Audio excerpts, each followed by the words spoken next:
Y habrá señales extrañas en el sol, en la luna y en las estrellas.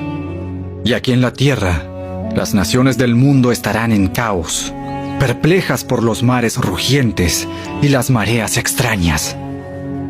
La gente quedará aterrada de lo que verá venir sobre la tierra, porque los poderes de los cielos serán sacudidos.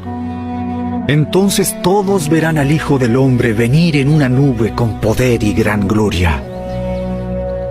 Por lo tanto, cuando todas estas cosas comiencen a suceder, pónganse de pie y levanten la mirada, porque la salvación está cerca.